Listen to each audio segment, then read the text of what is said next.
Bismillahirrahmanirrahim. Elhamdülillahi vahdehu ve salatu ve selamu ala men la nebiyye ba'dehu ve ala alihi ve sahbihi ecma'in. Allahümme allimna ma yenfa'una ve enfa'na bima allamtana ve zidna ilmen nafi'an. Hormatly okuwçular, biz Muhtasar ol-Viqoya attуу kitepten sabagыбызды ulantуудабыз. Orozo kitebine жеткен элек. Жараткан Аллахым мына бүгүн мүмкүнчүлүк берген болсо, ошол сабагыбызды токтогон жерибизден баштап улантабыз. Кудай Таалам бардыгыбызга туура түшүнүк берсин. Пайдалуу илимибизди арттырып, ар бир айткан сөз менен амал кылып, аны башкаларга дагы жеткирүүчүлөрдөн кылсын. Амин я раббал аламин. Bismillahirrahmanirrahim. Faslun fima yufsidu sawma wa fima la yufsid. Бүгүнгү өтө турган темабыз бул орозону буза турган жана бузбай турган амалдар тууралуу болмокчу. Man jama'a aw jumi'a fi ahadi as-sabilayni aw akala aw shariba ghidha'an aw dawa'an 'amdan qada wa kaffara kal-madahiri. Адаттагындай бул сүйлөмдү сөзмө-сөз которуп алып, андан кийин Кудайым буйрса, бул сүйлөмдүн ичиндеги маселелерди баяндоого аракет кылалы. Китептин жазуучусу Аллах Таала ал кишини мээримине бөлөсүн минтип айтып атат. Ким эки жолдун биринен шарият ишине барса, же шарият ишине барылса, же азык менен дары боло турган нерсени атайын жеп ичсе, орозосу бузулат, анын казасын тутуп, кафаратын төлөп берүү милдет болот. Автор бул сүйлөмдө кандай нерселер орозону бузуп, ага каза жана кафарат милдет болгонун баяндаган. Негизинен орозону буза турган нерселер эки категорияга бөлүнөт. Бир категориясында каза гана милдет болсо, экинчисинде каза менен кафарат милдет болот. Азыр китептин жазуучусу мына дал ошол каза менен кафарат милдет боло турган орозону бузуучу амалдарды биринчи баяндаган. Демек, бул сүйлөмдө урматтуу окуучулар, бир канча маселени баяндоо зарыл. Биринчиси, байкап турганыңыздардай, китептин жазуучусу атайын шарият ишине барса деди. Атайлап билет, ушул шарият ишине баруу мүмкүн эмес, шарият ишине баруу харам. Шарият иши дегенибизден максат жынстык катнаш деген сөз. Мына ушул жынстык катнашка атайын бара турган болсо деди. Бул маселеде ошол шарият ишине барган кезде белсуу чыгабы, чыкпайбы айырмасы жок. Орозо бузулуп, каза менен эмне болот? Кафарат милдет болот. Экинчи маселе, эгер шарият ишине дедик өз эрктери менен барган болушса, ал эми ошондо каза менен кафарат милдет болот. Ал эми эгерде зордолуп же адашып ошол шарият ишине барылган болсо, анда каза милдет болот, бирок кафарат не болбойт? Милдет болбойт. Үчүнчү маселе, бул жерде байкасаңыздар, гиза, азык боло турган нерсени жесе деди да. Ошол алымдарыбыздын ортосунда азык деп эмнени азык деп аталат? Мына ошол каза менен кафарат милдет болуш үчүн кандай нерсени жесе каза менен кафарат милдет болот? Кээ бир алымдарыбыздын көз карашы боюнча, адамынын көңүлү тартып, анын курсагынын каалоон, шахватын бүтөрө турган нерсени жесе, ошол нерсе не деп аталат? Азык деп аталат. Ошондой нерсени жеш менен адам эмне болот? Жанагы орозосу бузуп, каза менен кафарат милдет болот дейт. Башка бир алымдарыбыз айтат, адамдын ден соолугуна пайдасын жеткире турган, өзүнүн бир таасирин бере турган ден соолугуна нерсе боло турган болсо, мындай жатканда дененин оңолуусуна пайда жеткире турган нерсе болсо дейт. Мына ушинтип эки түрдө жанагы азык деген сөздү эмне кылышкан? Чечмелешкен. Кыскасы, азык же дары боло турган нерсени адаттагы жол менен, башкача айтканда, ооз менен жесе же ичсе, каза менен кафарат эмне болот? Милдет болот. Мына ошондуктан эгерде адаттагы жол менен жеп ичпесе, орозо бузулат, бирок кафарат не болбойт? Милдет болбой калат. Бул сүйлөмдөн бешинчи айта турган нерсе, дагы мындай маселе түшүнүктүү болуу үчүн бешинчи айта турган нерсебиз, бир эрежеге маани берүү зарыл да. Каза менен кафарат милдет болуш үчүн эрежеге маани бериш керек. Биринчиси, жеш менен ичиш аркылуу кафарат милдет болуу үчүн сүрөтү жагынан дагы, мааниси жагынан дагы жеп ичүү табылуусу керек.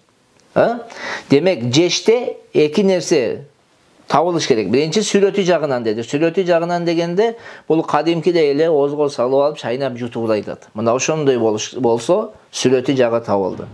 Ал эми экинчи маани жагынан эмне десе, жанагы жокоруда айтканыбыздай, адам баласы жиркенбей турган, адамдын денесине пайда бере турган нерселерди жегенде ошондо не болот? Каза менен кафарат болот. Мына ушул экөө табылыш керек.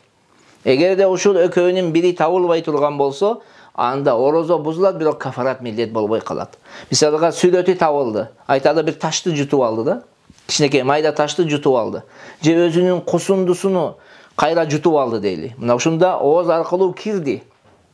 Бирок бул адам баласыны мындай көңүлү тарта турган нерсе эмес, адам баласы жиркене турган нерсе кусундуну жутуп алыш. Болгондуктан бунда каза бар, бирок кафарат эмне болбойт, милдет болбойт. Же айталы бир кичине ташты жутуп ала турган болсо, кичине ташты жутуп ала турган болсо, ооз аркылуу кирди, сүрөтү табылды, бирок мааниси жагы табылбады. Себеби бул адамдын ден соолугунун мындай ден соолугуна бир пайда бере турган, ага бир күчүнө күч ката турган нерселерден эмес болгондуктан ал кишиге не болбойт? Кафарат милдет болбойт. Ошондой эле жынстык катнаш маселесинде дагы эки нерсе табылыш керек. Каза менен кафарат милдет болуш үчүн. Сүрөтү жана мааниси жагынан табылыш керек. Сүрөтү жагынан дегенде бул кадимкидей эле эркек менен аялдын жынстык катнашка баруу дейт. Кадимкидей эркек менен аял, ошол эркектин мүчөсү аялдын мүчөсүнө ошол кирүүсүн айтат. Мына ошондой жагы сүрөтү жагы болот. Ал эми маани жагынан эмне десем, башкача айтканда адамдын көңүлү тарта турган орун болуш керек, махаллул муштахад болуш керек. Башкача айтканда бойго жеткен тирүү аял менен кошулуш керек. Ошол махаллул муштахад болот. Эгерде ушул экөөнүн бири табылбай турган болсо, каза гана милдет болот, кафарат милдет болбойт. Мисалга бир адам айталы аялына кошулду, бирок жынстык катнашка барган эмес. Айталы аялынын сандары менен өзүн кандырып ала турган болсо, анда бул жерде неси мааниси табылды. Мааниси эмне? Жанагы шахватыны неметти, жанагы махалул муштахатты пайдаланып, шахваты кандырды, өзүнө кандырды, бирок жынстык катнаш болгон эмес, жанагы эркектик мүчө аялдык мүчөгө кирген эмес болгондуктан каза менен кафарат не болбойт, милдет болбойт. Кыскасы мына ушул эки эрежени жакшы бул жерде эске алып алыш керек. Алтынчы бул жерде айта турган нерсе эмне дедик жокоруда? Бул орозонун кафараты дагы зихардын кафараты сыяктуу дедик. Башкача айтканда ошол зихардын кафаратындагы тартип орозонун кафаратындагы тартипте дагы шарт. Эң биринчи эмне кылыш керек?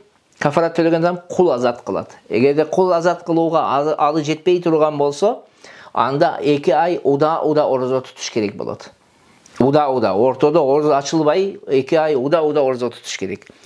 Үчүнчү, эгер буга дагы алы жетпей турган болсо, анда 60 кедейге тамак бериш керек болот. Мына ушул тартип менен кафарат төлөнөт. Вахия би ифсади адаи рамадан ла гайру. Кафарат Рамазан айындагы, учурдагы Рамазан айындагы орозону бузуу үчүн гана милдет болот. Андан башкасын бузуудан милдет болбойт. Кыскасы автор бул сүйлөмдө учурдагы Рамазан айынын орозосун бузганда гана кафарат милдет болгондугун баяндаган. Мына ошондуктан эгерде бир адам каза орозону тутуп атып бузса, кафарат жок, кайра күнүнө күн тутуп берет. Нафыл орозону, назыр орозолорду буза турган болсо, кафарат жок, тек гана күнүнө күн кайра эмне кылат, тутуп берет. Ва када факат ин афтара хатаан ау мукрахан ау ядунну аннаху лайлун ау васала даваун иля жауфихи ау димагихи мин гайрил масами ау ибтала аль-хасатан ау тaqayya мил аль-фихи.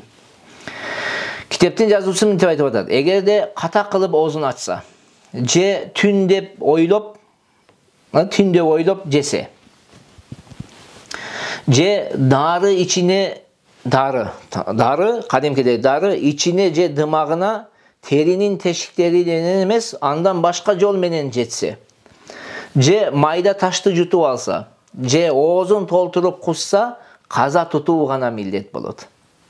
Кыскасы автор бул сүйлөмдө каза тутуу гана милдет болгон нерселерди баяндаган. Биринчи жокоркуда каза менен кафарат эле. Эми бул жерде жанагы жокоруда айткан эки эрежебизди ушул жерде иштетиш керек. Ошолдан туура түшүнөбүз бул сүйлөмдөрдү. Бул сүйлөмдө кыскасы бир канча маселе баяндалган. Биринчиси, ката кылуудан максат орозо экендиги эсинде болуп, бирок орозосун бузууну максат кылбастан орозону бузуп алууду айтат. Орозо экендиги эсинде, орозону бузуу максаты жок. Бирок кокустан орозо бузулуп калды. Мисалга, дарат алып жаткан кезде оозубузду чайкайбыз да. Ошол оозду алып мазмаза кылган кезибизде эгерде кокус суу тамагыбызга кетип кала турган болсо, мына ошону хатоан деп коет. Сиз билесиз, орозо элеңиз, сиз билесиз, оозуңузду ачуу максатыңыз жок эле, дарат алуу максатында эле. Ошондуктан мында каза гана милдет болот. Экинчиси, мажбурлангандыктан жеп ичсе. Мисал, икрох болду. Бир адам келди, бир бандит келип, мойнуңузга бычакты койду. Siz bilesiz, bul mağa ziyan berip koyuşu mümkün 100%. Bul uşunday zalim. Oşonday mezgilde ozungda aç dep uşunday majburlasa, oşonda jep içseniz, je oşo majburlangan abalda şariat işine barsanız, anda dagın ne bolot? Kaza gana mildet bolot.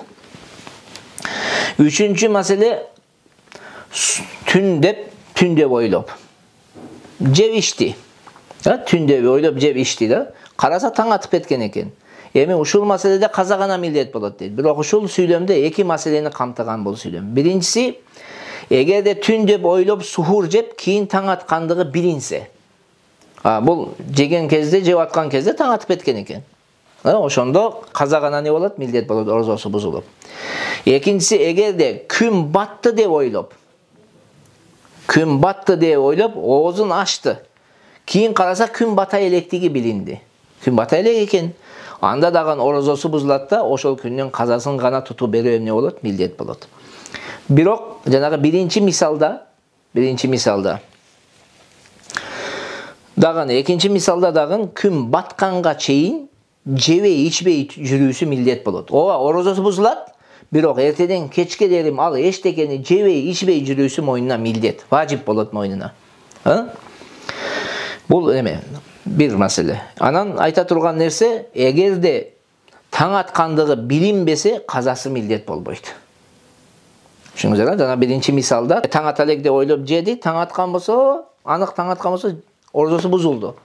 Бирок таң аткандыгы билинбесечи, белгисиз, таң аттып атпагандыгы белгисиз болгон болсо, анда казасы милдет эмне экен? Болбойт. Сүйлөмдөгү төртүнчү маселе, эгерде дары оозу менен терисинин тешиктеринен башка жол аркылуу ичине же дымагына жетсе деди. Карасаңыз, ооз менен жесе жокоруда айттык, каза мен кафарат милдет болот. Оозу менен эмес, оозунан башка жол менен. Анан терисинен эмес, мындай туюк жерлери аркылуу эмес, адамдын ичине жеки жанагы немесине дымагына жете турган болсо, анда дагы каза гана не болот экен? Милдет болот. Бул жерде дарынын суюк жана кургактыгы эске алынбайт. Анын ошол чындап ичке жетүүсү эске алынат. Ошондуктан эгерде кургак дары дагы ичке жетсе, боштукка жетсе, орозо не болот? Бузулат. Ал эми суюк дары эгерде ошол боштукка жетпей турган болсо, орозо не болбойт? Бузулбайт. Бул жердеги дагы талаш суу дарынын жеткендиги анык болбогондо. Суудары эгер жетсе, ошол жанагы ичке боштукка жеткенде анык болбогондо талаш бар. Андыктан Абу Ханифанын көз карашы боюнча не болот? Бузулат дейт. Ал эми эки имамдын көз карашы боюнча бузулбайт. Суюктары ошол талаш ушул маселеде да, жетеби же жетпедиби? Абу Ханифанын көз карашы боюнча ошол бузат дейбиз, эки имамдын көз карашы боюнча бузулбайт. Ал эми эгерде кургак дары болуп, жетүүсү анык болбосо, талашсыз бузбайт. Кургак дары эгерде шубай турган болсок, жанагы эгерде ал барып туруп ошол боштукка, ичке, жеки жана дымакка жете турган болсо, ал орозону бузат. Бирок жетпесе, анда талашсыз не болбойт? Бузбайт.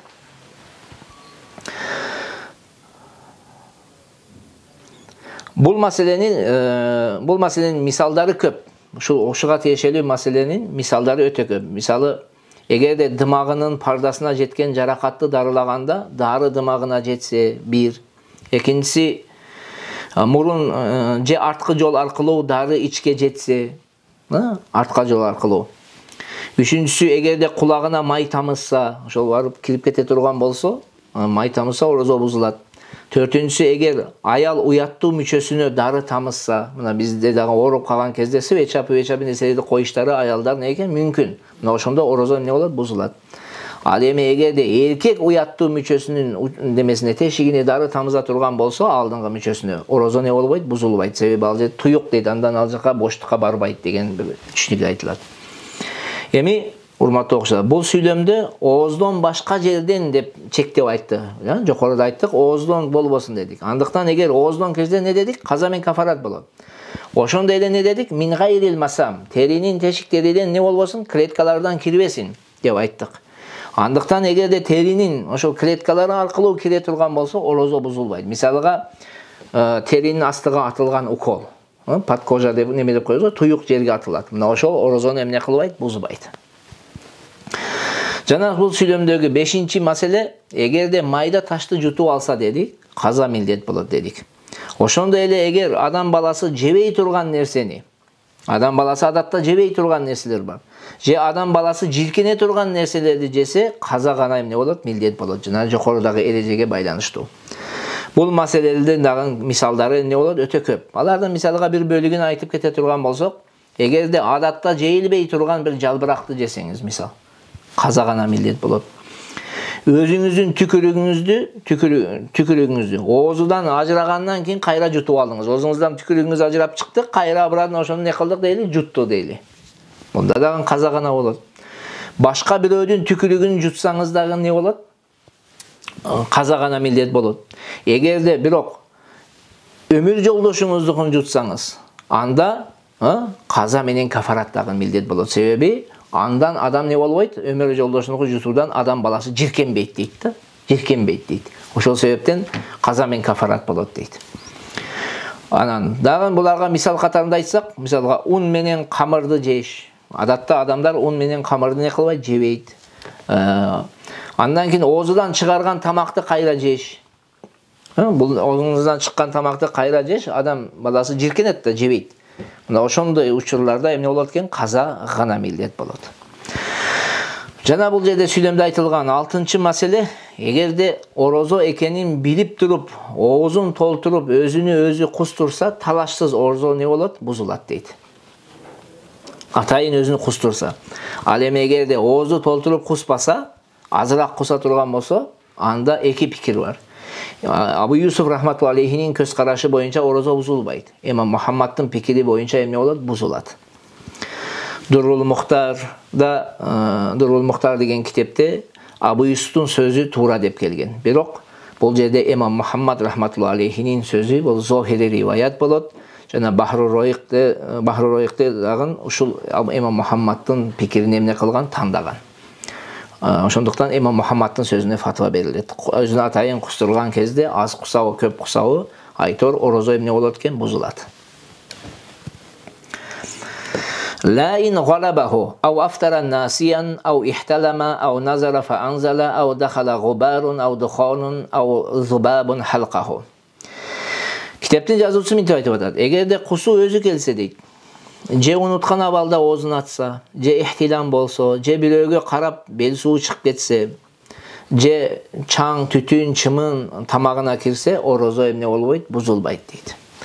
Автор бул сүйлөмдө орозону бузула турган амалдарды баяндап бүтүп, орозону бузбай турган амалдарды баяндоого киришти. Бул жерде кыскасы бул сүйлөмдө бир канча маселе айтылды. Биринчиси, эгерде кусуу үстөмдүүлүк кылса дейди. Мисалы, кусуу өзү келди. Көңүлү атайын кустурбады, өзү келсе, бул азбы, көппү айырмасы жок, орозо не болбойт? Бузулбайт. Бирок эгерде ушул маселеде орозон бузулду деп ойлоп, жеп ичсе, каза гана милдет болот. Орозосу бузулат да, каза гана милдет болот. Ал эми эгерде орозосунун бузулбагандыгын билип туруп жеп иче турган болсо, анда каза дагы, кафарат дагы милдет болот. Экинчи маселе, унуткан абалда жесе ичсе деди.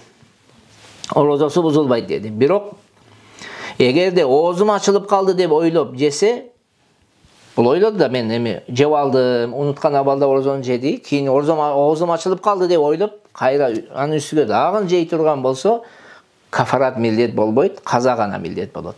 Ал эми эгерде оозунун ачылбагандыгын билип туруп, унуткан абалда жесең оозуң ачылбайт, ошону билип туруп жей турган болсо, Абу Ханифа рахматуллахи алейхинин көз карашы боюнча не болбойт? Кафарат милдет болбойт дейт. Üçüncü mesele egerde tüşürköse dedi. Tüşürköse orozо buzulbayt. Birok egerde oğuzum açıldı dep oylop andın artından tüşürkөгөндөн кийин жеп иче турган болсо каза гана милдет болот. Ал эми эгерде tüşürkөгөндүгүн өкүмүн билет да, өкүмү tüşürköсөң орозо бузулбайт деп билет. Бирок ошого карабастан tüşürkөгөндөн кийин оозун атайын ачып ала турган болсо, анда каза дагы милдет болот, кафарат дагы милдет болот. Төртүнчү маселе, бирөөнү карады да, bir аялды карап, Кудай сактасын, күнөө, чоң күнөө, бирок ошого карабастан эгерде кандайдыр бир эркек ошондой бир бөтөн аялга карады, же өзүнүн аялына карап туруп, бел суу чыгып кете турган болсо, орозо не болбойт, бузулбайт. Бирок эгерде бул киши бел суум чыгып кеттеми деп, мен оозум ачылып калды деп ойлоп жеп иче турган болсо, анда каза гана милдет болот. Бул жерде дагы эгерде орозосун бузулбагандыгын билип жеп иче турган болсо, анда каза менен кафарат милдет болот. Андан кийинки маселе, эгерде чаң, түтүн жана чымын тамагына кирип кетсе, орозо бузулбайт. Ал эми эгерде түтүндү атайын жутса, орозо бузулат. Да каза милдет болот. Эгер канчалык ысырык болсо дагы, мына ысырык коюп коебуз, ошону жутсаңыз дагы орозо эмне болот? Бузулуп калат. Бирок эгерде сигаретти атайын чексе, анда каза дагы милдет болот, кафарат дагы милдет болот. Алтынчы маселе, эгерде кар, жамгыр, мисалга жолдо кетип аткан кезиңизде тамагыңызга кирип кетсе, орозо бузулат да, каза гана милдет болот. Кафарат милдет болбойт. Атайын кылбагандыктан кафарат жок. Жетинчи маселе, эгерде бир-эки тамчы көз жаш, адам ыйлады, көзүнүн жашы келип оозуна кирип кетти да. Ошону жутуп алса, орозо не болбойт, бузулбайт. Бирок эгерде бир-эки тамчыдан көп болуп, оозунда жанагы шордугу сезилсе, анда орозосу эмне болот? Бузулат да, каза гана милдет болот. Ошондой эле дене терлеген кезде бир-эки тамчы эгер кирип кетсе, эчтеке эмес. Эгерде көбүрөөк кире турган болсо, анда дагы не болот? Денеңизден ошол терди жутубагандыктан каза гана орозо бузулат да, каза гана милдет болот.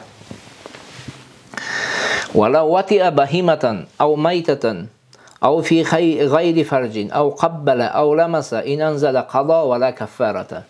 Китептин жазуучусу мынтип айтып атат. Эгерде жаныбарга кошулса, же өлүккө кошулса, же аялдын жыныстык мүчөсүнөн башка жерине кошулса, же аялын өпсө, же кармаса, бел суу чыкса, каза милдет болот, кафарат милдет болбойт.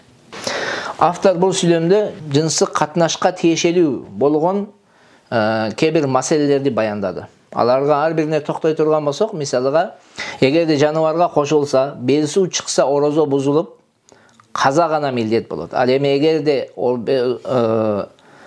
бел суу чыкпаса, орозо эмне болбойт? Бузулбайт. Эмнеге? Себеби бул жерде сүрөтү табылды, бирок маани жагынан табылбады. Жокоруда айттык го, маани не болсо, махал муштахат болуш керек. Адамдын көңүлү тарта турган орун болуш керек. Экинчиси, эгерде өлүккө кошулуп, бел суу чыкса, орозо бузулат. Ал эми чыкпаса, орозо не болбойт? Бузулбайт. Чыкпаса бузулбайт. Бул жерде дагы махал муштахат болбогондуктан бузулбайт. Үчүнчүсү, аялдын уяттуу мүчөсүнөн башка жерине кошулса, мисалга санынын ортосуна, колтуктун ортосуна, же болбосо кол аркылуу кандырууга аракет кылса, жана эркек менен аял жылаңач абалда ойношуп, эркектин мүчөсү аялдын мүчөсүнө тийсе, бирок кирбеди, тийди. Ошондо бел суу чыкса, орозо бузулат да, каза гана милдет болот. Ал эми чыкпай турган болсо, орозо эмне болбойт? Бузулбайт. Төртүнчү маселе бул сүйлөмдөгү. Эгер аялыны эмне кылса деди, кармаса деди. Мисалы, аялына кармады, же өптү, эгерде бел суу чыкса, орозо не болот? Бузулат. Да каза гана милдет болот. Ошондой эле эгер аял күйөөсүн өпсө, же кармаса, суу көрбөсө, аялдын суу чыкпаса, орозонун бузулуусу жөнүндө эки пикири бар. Имам Абу Юсуфтун көз карашы боюнча бузулат, Имам Мухаммадтын көз карашы боюнча эмне болбойт? Бузулбайт дейт. Мына ушул жерде сабагыбызды токтотолу. Жараткан Аллахым бардыгыбызга пайдалуу билим берсин. Ассаламу алейкум ва рахматуллахи ва баракатух.